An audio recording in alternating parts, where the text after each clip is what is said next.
ایک دفعہ حضور کئی دنوں کے بعد تشریف لائے، سفر کے آثار بھی تھے،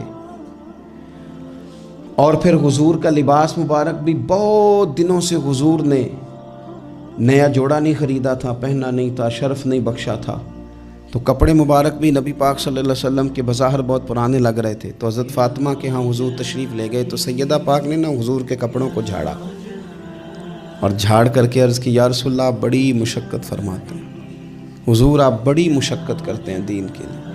یا رسول اللہ صلی اللہ علیہ وسلم دیکھیں کب سے آپ نے کپڑے نہیں خریدے، حضور یہ مشقت کب تک، کس حد تک؟ یہ گویا سوال ہے حضرت فاطمہ کا۔ یا رسول اللہ صلی اللہ علیہ وسلم اتنی مشقت؟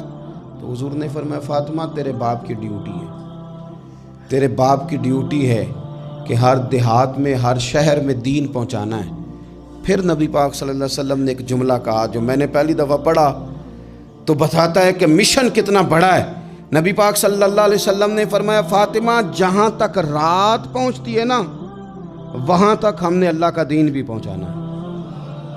جہاں تک رات آتی ہے نا، جہاں جہاں رات پہنچتی ہے وہاں تک رسول کریم کا دین بھی پہنچے گا۔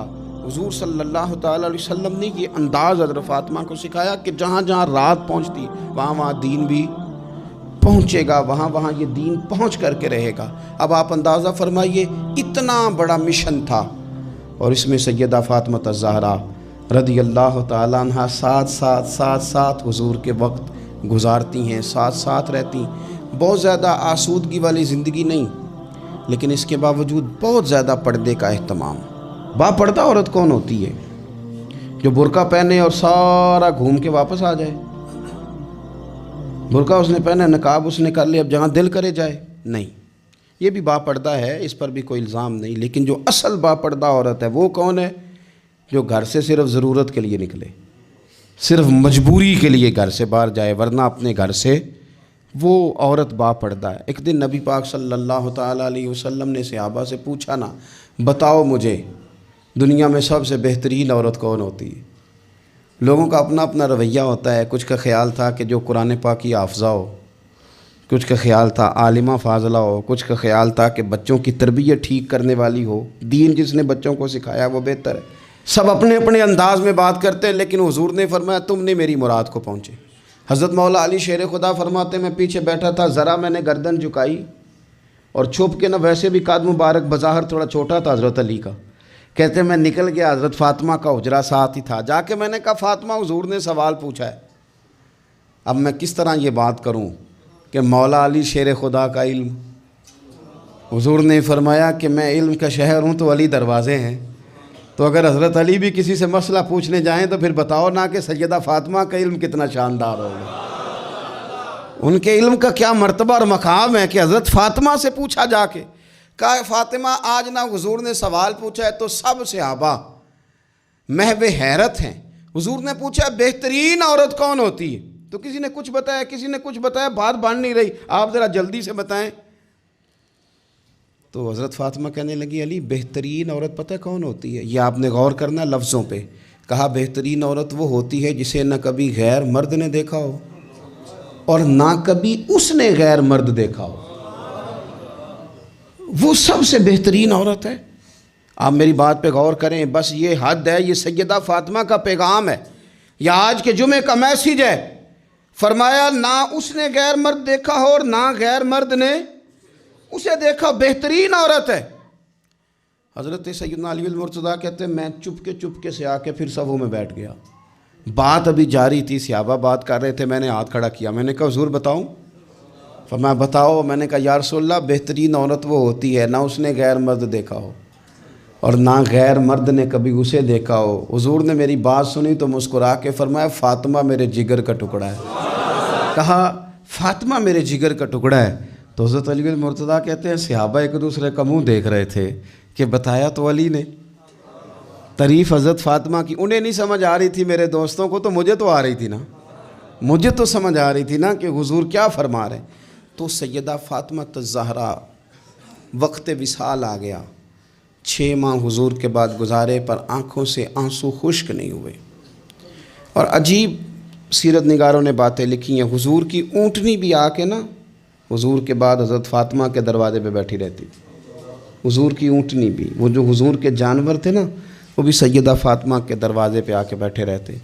6 ماہ یوں ہی گزرے. پھر ایک دن حضرت مولا علی شیر خدا کو بلا کے کہا کہ علی بس ایک بات کا خیال رکھنا، جنازہ میرا رات کو اٹھانا.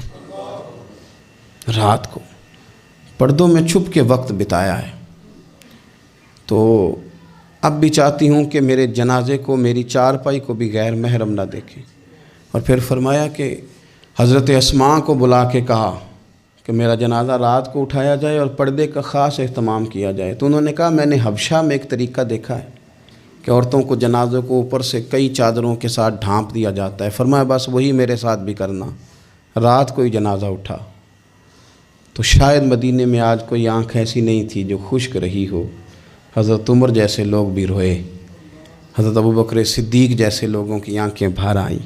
سیدنا عثمان غنی رضی اللہ تعالیٰ عنہ بھی ایک کونے میں بیٹھے تھے. کئی منٹوں تک سیدہ عائشہ صدیقہ رضی اللہ تعالیٰ عنہ بولی نہیں. لوگوں نے کہا ہوا کیا؟ فرمانے لگی آج حضور کی تصویر کی رخصتی کی باری آئی ہے، آج تصویر حضور کی جا رہی ہے.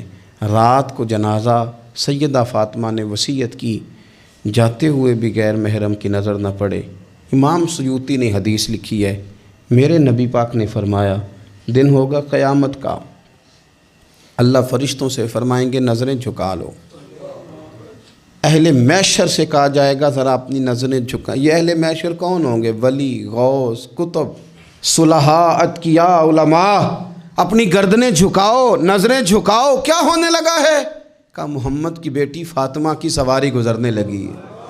یہ موقع حیا کا ہے. سیدہ فاطمہ کی سواری گزرنے لگی ہے. یہاں چونکہ انہوں نے پردوں میں وقت گزارا ہے تو صبح قیامت بھی پردوں کے اندر وہ جائیں گی. میرے اعلیٰ حضرت فرماتے ہیں سیدہ زاہدہ طیبہ طاہرہ، اور فرماتے ہیں جان احمد کی راحت پہ لاکھوں سلام. جان احمد کی راحت پہ، حضور کی جان کی راحت ہیں سیدہ فاطمہ، جان احمد کی راحت. اور پھر فرماتے ہیں آب تطہیر سے جس میں پودے جمے، اس ریاض نجابت پہ لاکھوں سلام.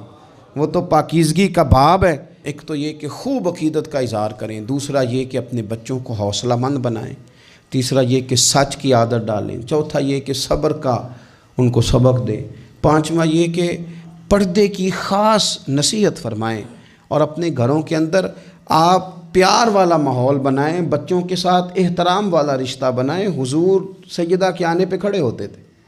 اس طرح کا ماحول بنائیں کہ جس سے اپنائیت بڑھے. اللہ کے حضور دعا ہے اللہ تعالیٰ ان کے صدقے ہماری اولادوں پہ فضل فرمائے.